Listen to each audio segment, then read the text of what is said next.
नमस्कार हमारे अन्नदाता किसान भाई बहनों, कृषि दर्शन कार्यक्रम में मैं पूनम आप सभी का स्वागत करती हूं।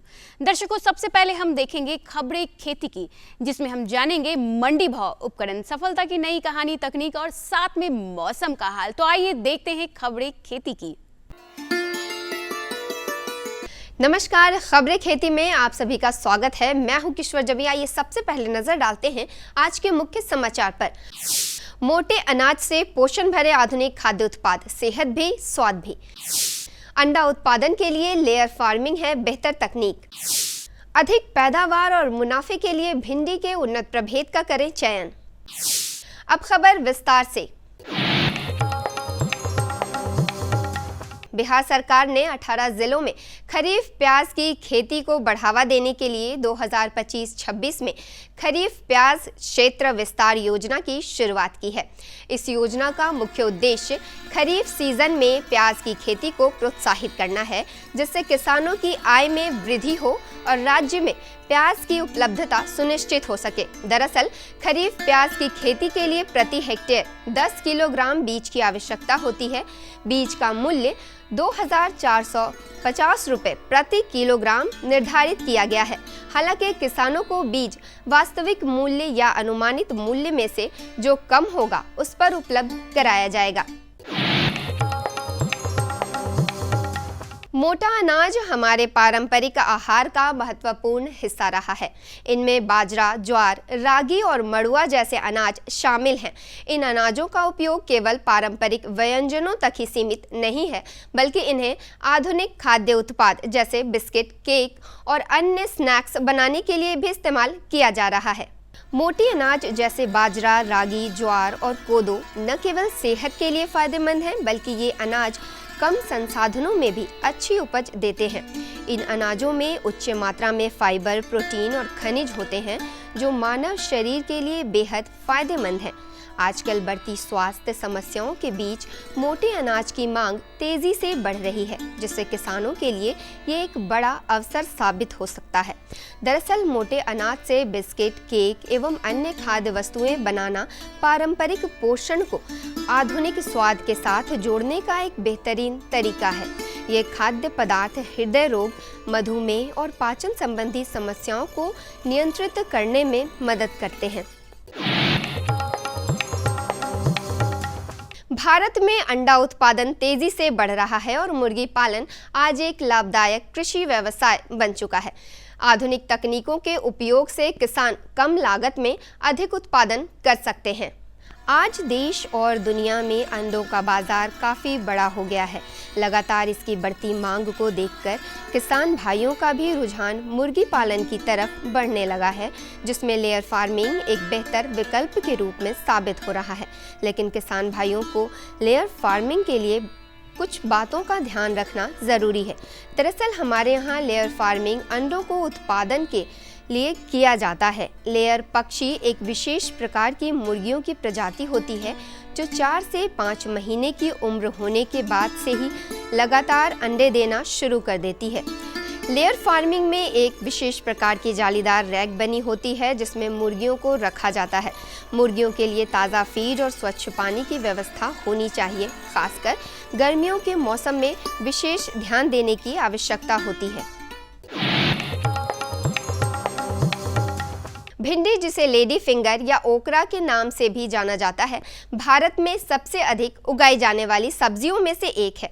बिहार में भिंडी की खेती बड़े पैमाने पर की जाती है, क्योंकि ये कम समय में अच्छी पैदावार और मुनाफा देती है। किसानों को अधिक उत्पादन और बेहतर गुणवत्ता प्राप्त करने के लिए उन्नत प्रभेदों का चयन करना आवश्यक है। परभनी क्रांति, अर्का अनामिका, कृष्णा एवं कवच इसके उन्नत प्रभेद हैं।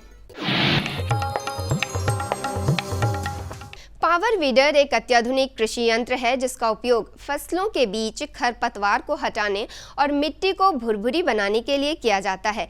ये मशीन छोटे और बड़े किसान दोनों के लिए फायदेमंद है, क्योंकि ये कम समय में अधिक काम करती है और श्रम लागत दोनों को कम करती है। ये सब्जी, धान, मक्का और दलहनी फसलों के लिए बेहद कारगर है। आइए अब एक नज़र डालते हैं मंडी भाव पर। आइए एक नज़र डालते हैं राजधानी पटना के सब्जी मंडी में और जानते हैं आलू एवं प्याज के ताज़ा भाव। लाल आलू 1700 से 1800 रुपये प्रति क्विंटल, सफ़ेद आलू 1550 से 1600 रुपये प्रति क्विंटल, प्याज 1500 से 1600 रुपये प्रति क्विंटल। चलते चलते अब एक नज़र मौसम के पूर्वानुमान पर। अगले 24 घंटों में राज्य के अधिकांश जिलों में बादल छाए रहेंगे, जबकि कुछ स्थानों पर हल्की बारिश भी हो सकती है। इस दौरान पटना का अधिकतम तापमान 40 डिग्री सेल्सियस एवं न्यूनतम तापमान 29 डिग्री सेल्सियस के आसपास बने रहने की संभावना है। किसान भाई बहनों, अभी आप देख रहे थे खबरें खेती की। अब बढ़ते हैं कार्यक्रम के अगले भाग में, लेकिन उसके पहले हम लेंगे यहाँ एक छोटा सा ब्रेक, तो आप बने रहे हमारे साथ। हर जोखिम से निकल कर फसल आए, सुरक्षित हो जाए, फसल बीमा से हर किसान अब आत्मनिर्भर हो जाए। अब सूखा पड़े या बाढ़ आ जाए, कोई डर नहीं। अब ओले पड़े या कीट पतंगे फसल खा जाए, कोई फिक्र नहीं।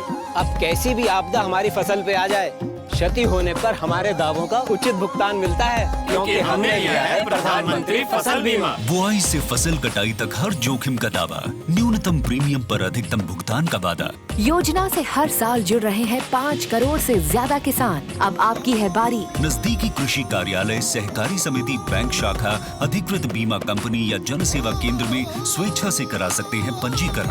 फसल बीमा पोर्टल या फसल बीमा ऐप द्वारा भी किया जा सकता है पंजीकरण। प्रधानमंत्री फसल बीमा योजना, आपकी फसलों का संपूर्ण सुरक्षा कवच। कृषि एवं किसान कल्याण मंत्रालय, भारत सरकार। अरे भाई, सुना नहीं क्या?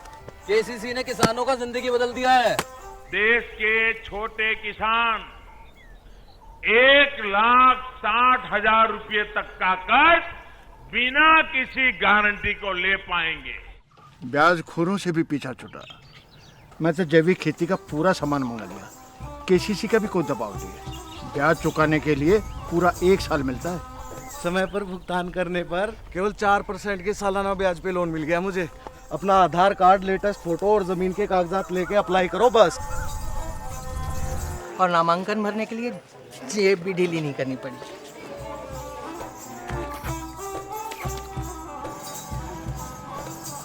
चाचा, उधार चुकाने के 24 घंटे के बाद उतने ही पैसे वापस निकाल सकते हैं।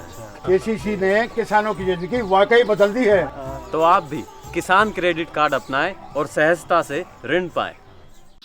ब्रेक के बाद आप सभी दर्शकों का फिर से एक बार स्वागत है कार्यक्रम कृषि दर्शन में। दर्शकों, अब बढ़ते हैं कार्यक्रम के अगले भाग की ओर, जो कि है बदलते हुए मौसम में। खासकर आप जब नए बागों की लगाने की तैयारी कर रहे हैं तो कैसे करें, क्या समस्याएं उत्पन्न हो सकती है, बीजों का चुनाव कैसे करें, क्या सावधानियां बरतने की जरूरत है, इन सभी बातों से जुड़ी जानकारी देंगे हमारे विशेषज्ञ डॉक्टर प्रवीण कुमार। तो आइए देखते हैं। नमस्कार किसान भाइयों, कृषि दर्शन कार्यक्रम में मैं पूनम आप सभी का स्वागत करती हूं। दर्शकों, आप अगर नए बागान लगाने की सोच रहे हैं या लगा चुके हैं तो ऐसे में क्या सावधानियां बरती जाए और क्या ज़रूरी है और लाभ कैसे कमाएं, इन सभी और इसका साथ में रख रखाव कैसे किया जाए, ऐसे कई प्रश्न आपके मन में आते होंगे। तो भाई इसका आंसर क्या, यानी उत्तर क्या है? ऐसे ही कई सवालों के जवाब के लिए हम आपके समक्ष आए हैं हमारे विशेषज्ञ डॉक्टर पी.के. द्विवेदी जी के साथ, जो आपको बताएंगे कि नए बागों का रखरखाव कैसे किया जाए।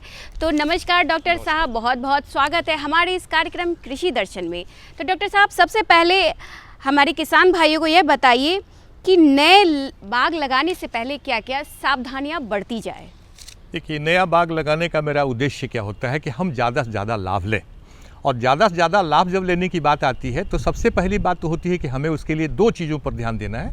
सबसे पहले उसकी बागों की सुरक्षा पर ध्यान देना है, और दूसरा जो है बागों के समतलीकरण पर ध्यान देना है कि जल जमाव नहीं हो, और तीसरा जो है बागों का एक लेआउट होना चाहिए, उसका एक प्लानिंग होना चाहिए कि आखिर बाग हम लगा रहे हैं तो उसमें हम कहाँ क्या लगाएंगे। तो जब सुरक्षा की बात आती है तो सुरक्षा के लिए दो तरीका है। पहला तरीका है कि हम उसको चारों तरफ से घेराबंदी कर सकते हैं, लोहे के तारों से, कटीले तारों से कर सकते हैं, जिससे कि हवा का आवागमन होते रहे। लेकिन कई बार हमारे पास उस तरह की पूंजी नहीं रहती है, पैसे नहीं रहते हैं, तो हम उसके बगल में उसको हम लोग ड्रेंच बनाना, यानी कि गड्ढे खोद देते हैं। 1 मीटर के लगभग चौड़ाई के गड्ढे खोद देते हैं और उसकी मिट्टी को अपने खेतों के अंदर एक चारों तरफ से बांध की तरह से बना देते हैं। उससे क्या होता है कि जो साधारणतः के जितने भी जानवर हैं वो उसके अंदर उस खाई को पार नहीं कर पाते हैं और हमारे बगीचे के अंदर में नहीं जाते हैं। तो इस तरह से हमारे बगीचे की सुरक्षा हो जाती है। दूसरा है कि समतलीकरण कर देने से क्या होता है कि हमारा बगीचे में पानी का जो है जल निकास बेहतर होता है और वो पानी हमारे खेतों में कहीं कहीं जम जाने की जो समस्या थी वो समस्या दूर हो जाती है। इसका तीसरी बात आती है कि हमने बगीचा लगाना शुरू किया है तो उसमें हमारी कुछ प्राथमिकताएं होती हैं कि हमें क्या लगाना है। तो पहले हम बात करते हैं कि जैसे हमें आम लगाना है, जो कि सबकी प्राथमिकता होती है। तो हम आम लगाते हैं तो अमूमन जो आम की जो दूरी होती है वो हमारी 8 मीटर से लेकर के 10 मीटर होती है। अगर सघन बागवानी करते हैं तो उसमें हम 6 मीटर कम से कम आम का जो है दूरी रखते हैं। लेकिन 6 मीटर में आम को अगर रखा है या 8 मीटर में रखा है तो वो तुरंत एक दिन में तो आम के पौधे उतने बड़े नहीं हो जाएंगे। तो उसके बीच की जो खाली जगह है उसका भी उपयोग होना चाहिए। इसके लिए हम कम अवधि की फसलें, जैसे कि उसमें पपीता लगाते हैं, उसमें हम नींबू लगाते हैं, उसमें हम केला लगाते हैं, इस तरह की फसलों को जो कम दिनों में तैयार होती हैं उनको हम लगाते हैं। तो एक पूरा मैप हम बनाते हैं खेत को अपने नाप करके और उनको सबको एक दूरी सबकी देते हैं। जैसे कि अब केला लगाना है 1.5 मीटर में लगाना है तो आम के दो जो पौधे हैं उनके बीच में हम 3 से 4 तक हम केले लगा सकते हैं। इसी तरह पपीता भी हम 3 से 4 तक लगा सकते हैं। जो खेत के किनारे का हिस्सा है वहाँ पर हम चाहें तो नींबू जो है 1 मीटर दूरी छोड़ करके नींबू चारों तरफ किनारे तरफ से लगा सकते हैं। इससे क्या होगा कि कई तरह की फसलें हमारे खेतों में लग जाती हैं। इसके बाद आम के बगीचे में नीचे में हम उसमें सूरन है जिसको ओल बोलते हैं, अदरक है, हल्दी है, चारा की फसलें हैं, इन सब का एक समायोजन करते हुए एक हम बढ़िया प्लानिंग बनाते हैं और प्लानिंग बना करके और तब हम अपनी योजना के अनुसार आगे बढ़ते हैं। चार दीवारी जैसे बाड़ बनाना के साथ साथ ज़रूरी है कि हम फसलों का भी चयन कर ले कि एक साथ कई फसल लगा सके। और साथ ही साथ पेड़ के साथ साथ हम पौधों को भी लगा सकते हैं, चारा फसल को भी लगा सकते हैं।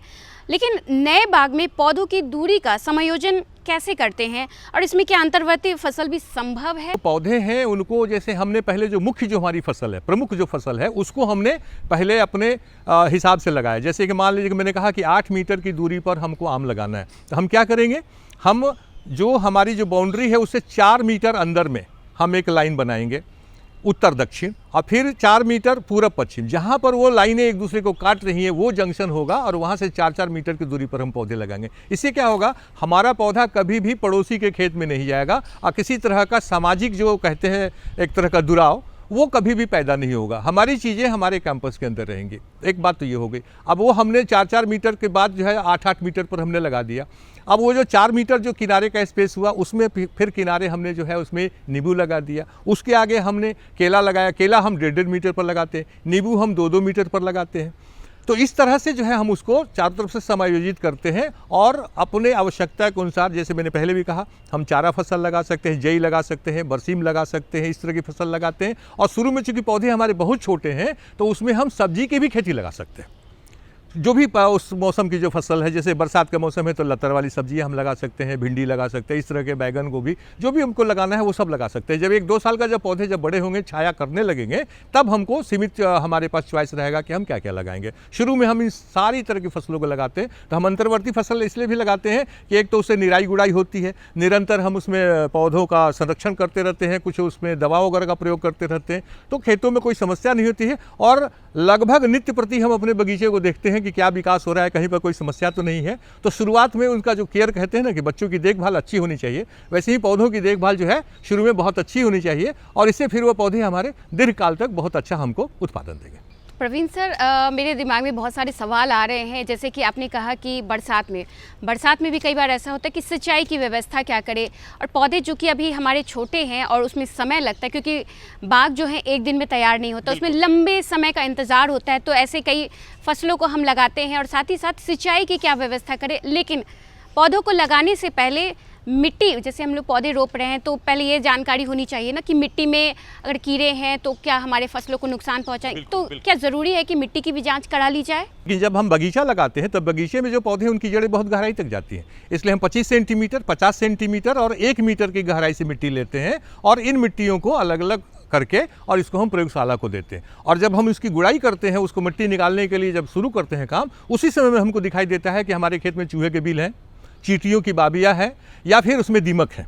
तो अगर इस तरह की कोई समस्या हमको अपने खेतों में दिखाई देती है तो प्रारंभिक दौर में ही हम अपने खेतों में इसका उपचार कर देते हैं। वैसे सुरक्षात्मक कदम के रूप में भी हम कई बार उपचार करते हैं और इसके लिए हम 1 एकड़ में लगभग 100 किलोग्राम नीम की खल्ली का इस्तेमाल या करंज की खल्ली का इस्तेमाल हम कर देते हैं। तो इस तरह के जो छोटे मोटे जो इश्यू जो हमारे खेतों में होते हैं वो सारे के सारे सेटल हो जाते हैं। और इसके साथ हम चूँकि बगीचा लगा रहे हैं तो बगीचे में हमारे पोषण की आवश्यकता है। क्या पोषण की आवश्यकता है, जब मिट्टी की जांच होगी तो वो हमें पता चल जाएगा कि हमारे मिट्टी में क्या क्या कमी है और उसके हिसाब से हम उसमें अपना जो आवश्यक संस्तुति है उसके आधार पर हम उसमें भोजन की प्रबंधन कर देंगे। लेकिन उसमें 2-3 चीज़ों पर विशेष रूप से ध्यान देना है। हमारे खेतों में पोटास की कोई कमी नहीं होनी चाहिए, हमारे खेत में कैल्शियम की कमी नहीं होनी चाहिए और हमारे खेतों में बोरन की कमी नहीं होनी चाहिए, क्योंकि बोरन की अगर कमी होगी तो आम के जो फल होंगे वो काले हो जाएंगे, धब्बेदार हो जाएंगे, टेढ़े मेढ़े हो जाएंगे, उनमें फल झरने की, गिरने की, फटने की समस्या है। तो डॉक्टर साहब, मैंने जैसा पूछा आपसे सवाल कि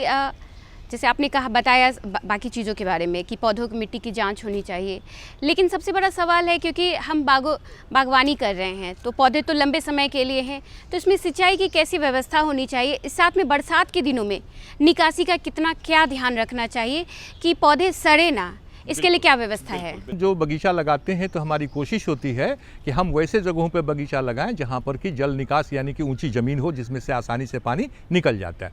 कई बार क्या होता है कि हमारी इच्छा है कि हम बगीचा लगाएं लेकिन हमें लगता है कि हमारी ज़मीन जो है उसके लिए उपयुक्त नहीं है, तो या तो हम कहीं से थोड़ी मिट्टी ला करके उसमें भराई कर देते हैं, एक तो ये तरीका हो जाता है। दूसरा, वो भी हम नहीं कर पा रहे हैं तो वैसी परिस्थिति में हम स्टूलिंग उसको बोलते हैं, छोटे छोटे चबूतरे बनाते हैं और उस चिन्हित जगहों पे जहाँ जहाँ हमें पौधे लगाने हैं हमने चबूतरे बनाए और उस पर हमने पौधा लगा दिया। तो इससे क्या हुआ कि प्रारंभिक दौर में जो जल के कारण जो पौधे को विकास में जो परेशानी हो सकती थी जल जमाव के कारण, वो परेशानियां हमारी दूर हो जाती है। खास करके बाढ़ग्रस्त इलाकों में ये जो तकनीक है बड़ी कारगर है, क्योंकि वहाँ पर आप जल निकास के लिए नहीं, आप बाढ़ से जूझने की जो बात होती है वो आपके सामने एक बहुत बड़ा चैलेंज होता है। तो वहाँ पर इस तरह के स्टूलिंग करके हम काम करते हैं। जहाँ तक सिंचाई की बात है तो सिंचाई के लिए अभी जो है राज्य सरकार की तरफ से काफ़ी ज़्यादा अनुदान जो है दिया जा रहा है उद्यान विभाग के द्वारा, जिसको हम बोलते हैं सूक्ष्म सिंचाई योजना। और सूक्ष्म सिंचाई योजना में आपको ड्रिप और स्प्रिंकलर, रेन गन, इस तरह के कई उपकरण हैं जिनका कि आप प्रयोग अपने लिए कर सकते हैं। और यहाँ पर सबसे अच्छा होता है ड्रिप का अगर इस्तेमाल करते हैं तो वो बहुत अच्छा है। जब पौधे बड़े हो जाएंगे तो रेन गन का हम इस्तेमाल करेंगे और इस तरह से बहुत कम पानी में और नियमित अंतराल पर हमारे पौधों को पानी मिलेगा और इस पानी के साथ हम भोजन भी तरल रूप में उनको दे देते हैं, तो इससे हमारा पौधा जो है वो बहुत अच्छा विकास करता है। बागवानी फसलें बहुत लंबी अवधि की होती हैं, अगर प्रभाव का चयन ना हो, सही स्थान पौधे ना प्राप्त किए जाए तो वैसी स्थिति में कई बार किसानों को नुकसान होता है, तो इससे बचने के क्या उपाय हैं? अच्छे पौधों की व्यवस्था करने के लिए बागवानी मिशन की तरफ से भी कई पहल की गई है। इसके अलावा बिहार में 2 विश्वविद्यालय हैं, एक तो बिहार कृषि विश्वविद्यालय सबौर है जहाँ पर कि हज़ारों किस्म के आम के पौधे जो है आपको मिलेंगे आपकी रुचि के अनुसार। इसके अलावा पूसा समस्तीपुर में भी पौधे मिलते हैं। इसके अलावा बिहार में हर ज़िले में लगभग कृषि विज्ञान केंद्र है, वहाँ पर पौधे मिलते हैं। इसके साथ साथ आपको हर जिले में जिला कृषि कार्यालय के अंतर्गत एक और विभाग रहता है जिसको हम लोग उद्यान कार्यालय कहते हैं। उद्यान कार्यालय के द्वारा भी इस तरह की फसलों को बढ़ावा देने के लिए, जिसमें प्रमुखता से आम है, केला है, अमरूद है, इनको बढ़ावा देने के लिए उन्होंने नेशनल लेवल पर कार्यक्रम रखा हुआ है और उनके भी बहुत सारे चिन्हित जो है उनके हाईटेक नर्सरीज है जहाँ पर कि वो पौधों को तैयार करते हैं। तो आप इन लोगों से अगर पौधा लेते हैं तो एक तो उचित मूल्य पर पौधे मिलेंगे, दूसरा वो जो पौधे होंगे ट्रू टू द टाइप होंगे, यानी कि उनकी जो क्वालिटी होगी वो सही क्वालिटी होगी और वो पौधे आपको अच्छा फलन देंगे और आप भरोसे के साथ इन संस्थानों से पौधे अगर लेते हैं तो आपको किसी तरह की कोई शिकायत आपको करने का मौका नहीं मिलेगा। तो किसान भाइयों, पौधों का भी चयन करना है और उचित चयन करना है, इस बात का भी खास ध्यान रखें। तो बहुत बहुत धन्यवाद डॉक्टर साहब, आपने हमारे किसान भाइयों को इतनी अच्छी जानकारी दी।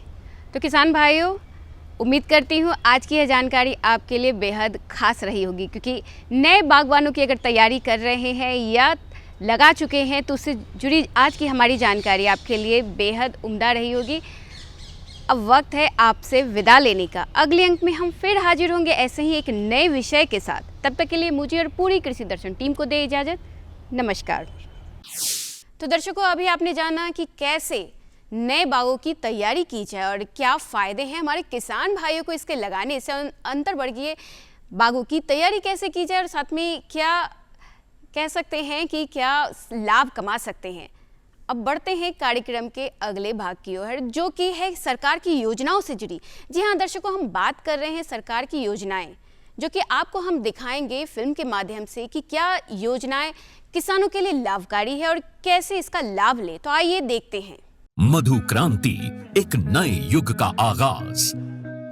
मधु क्रांति विकास के नए रास्ते खोल रही है, मधुमक्खी पालकों के जीवन स्तर को बेहतर बना रही है, साथ ही पूरी दुनिया में शहद के क्षेत्र में भारत को एक नई पहचान दिला रही है। भारत सरकार मधुमक्खी पालकों की आय को बढ़ाने और उन्हें आत्मनिर्भर बनाने के उद्देश्य से देश में मधुमक्खी पालन के संवर्धन और विकास के लिए सभी आवश्यक सहायता प्रदान कर रही है। माननीय प्रधानमंत्री के दूरदर्शी नेतृत्व में कृषि सहित मधुमक्खी पालन को बढ़ावा देने के लिए अनेक कदम उठाए गए हैं। किसान तरक्की की राह पर आगे बढ़ रहे हैं। अगर कोई सक्सेस स्टोरी मीठी मुस्कान भी बिखेरे और स्वाद में भी मिठास भरे, तब तो आप इसे जरूर सोने पर सुहागा कहेंगे। हमारे किसान इन दिनों शहद के उत्पादन में ऐसा ही कमाल कर रहे हैं। शहद की मिठास हमारे किसानों का जीवन भी बदल रही है, उनकी आय भी बढ़ा रही है। मधुमक्खियां न सिर्फ शहद देती हैं, बल्कि पर्यावरण और कृषि के लिए भी आवश्यक हैं। यूं तो भारत में लंबे समय से लोग मधुमक्खी पालन का काम पारंपरिक तरीकों से करते आ रहे हैं, लेकिन आज के समय में इस क्षेत्र में अपार संभावनाएं भी हैं और जरूरत भी है। मधुमक्खियों की इसी जरूरत और योगदान का जश्न मनाने और इसे और बारीकी से समझने के लिए ही मनाया जाता है विश्व मधुमक्खी दिवस। इसी आवश्यकता को समझते हुए 2020 में राष्ट्रीय मधुमक्खी पालन और शहद मिशन की शुरुआत हुई। उद्देश्य स्पष्ट था, मधुमक्खी पालन के कार्य को वैज्ञानिक और तकनीकी रूप से विकसित करना और ज्यादा से ज्यादा लोगों को इसके लिए प्रोत्साहित करके मधु क्रांति के सपने को साकार करना। मधुमक्खी पालन से मिलने वाले उत्पाद जैसे शहद, बी वैक्स, रॉयल जेली और पॉलन आदि कई क्षेत्रों में प्रयोग किए जाते हैं। माननीय प्रधानमंत्री जी के प्रोत्साहन से और कृषि मंत्री जी के मार्गदर्शन से आज राष्ट्रीय मधुमक्खी पालन और शहद मिशन सफलता का पर्याय बन चुका है। न केवल ये देश के किसानों के लिए आय बढ़ाने का एक साधन बना है, बल्कि तमाम लोगों के जीवन को बेहतर बनाने के साथ साथ देश के आर्थिक विकास में भी योगदान दे रहा है। 2013-14 में उत्पादन 76,000 मीट्रिक टन से बढ़कर 2022-23 में 1,40,000 मीट्रिक टन से अधिक हो गया है। 2013-14 में शहद का निर्यात 28,000 मीट्रिक टन से बढ़कर 2022-23 में 79,928 मीट्रिक टन से अधिक हो गया है। 3 विश्व स्तरीय अत्याधुनिक टेस्टिंग लैब और 31 मिनी शहद टेस्टिंग लैब स्थापित हुई। राष्ट्रीय मधुमक्खी पालन और शहद मिशन की कामयाबी सिर्फ आंकड़े ही बयान नहीं कर रहे, कहानियां खुद इसकी सफलता की बानगी पेश कर रही हैं। मैंने 1990 में मधुमक्खी पालन शुरू किया, 2 बॉक्स से शुरू किया और आज हमारे पास लगभग 4,200 बी बॉक्सेस हैं। लगभग 17 तरह के हनी हम लोग प्रोड्यूस करते हैं, जो डिफरेंट एरियाज में बी को माइग्रेट करके प्राप्त होते हैं। इसके अलावा जितने बी बॉक्सेस मैन्युफैक्चरिंग यूनिट है हमारे पास, वैक्सीट मैन्युफैक्चरिंग यूनिट है, 20 मीट्रिक टन पर डे का हनी प्रोसेसिंग प्लांट है। आज हमारा जो उत्पादन है वो 1 लाख केजी लगभग एनुअली हम लोग प्रोड्यूस करते हैं। यमुनानगर के सुभाष काम्बोज मधुमक्खी पालन के अपने काम के चलते आज देश भर में जाने जा रहे हैं। सुभाष जी ने वैज्ञानिक तरीके से मधुमक्खी पालन का प्रशिक्षण लिया। इसके बाद उन्होंने केवल 6 बॉक्स के साथ अपना काम शुरू किया था। मैंने सिर्फ अपने पोलिनेशन के लिए और शहद खाने के पर्पज से ये बॉक्स रखे थे। जब मैंने देखा कि मधुमक्खियां भी बढ़ रही हैं और हमें शहद भी मिल रहा है, तो मैंने फिर प्रोफेशनल तौर पे इसी काम को ही करने की सोची और आज की तारीख में मैं लगभग 1500 बॉक्स पे मधुमक्खी पालन कर रहा हूँ। ज्यादा से ज्यादा लोग इस मिशन का हिस्सा बन रहे हैं। इतना ही नहीं, ये मिशन नारी शक्ति को और अधिक सशक्त बनाने में भी बड़ा योगदान दे रहा है। अभी तक महिलाओं के 164 स्वयं सहायता समूहों को इससे जोड़ा जा चुका है। इसी तरह मधु क्रांति पोर्टल पर अभी तक लगभग 14,000 से अधिक पालक और 22 लाख से अधिक कॉलोनीज रजिस्टर हो चुकी हैं। आज भारत प्राकृतिक शहद का 6वां सबसे बड़ा निर्यातक देश है। भारत मधुमक्खी पालन और शहद उत्पादन के क्षेत्र में सारी दुनिया के लिए एक मिसाल के तौर पर उभर कर सामने आ रहा है। मधु क्रांति आए और रोजगार के अवसर बढ़ाए। तो दर्शकों, अभी आपने जाना नए बागों की तैयारी और उनसे लाभ कैसे कमाया जाए, और साथ में सरकार की योजनाओं को भी समझा। अब वक्त है आपसे विदा लेने का। अगले अंक में हम फिर हाजिर होंगे ऐसे ही कुछ नई और खास जानकारियों के साथ। तब के लिए मुझे और पूरी कृषि दर्शन टीम को दे इजाजत। नमस्कार। हमारा पता है कृषि दर्शन, कमरा नंबर 203, द्वारा केंद्र निदेशक, दूरदर्शन केंद्र पटना, फ्रेजर रोड, पटना।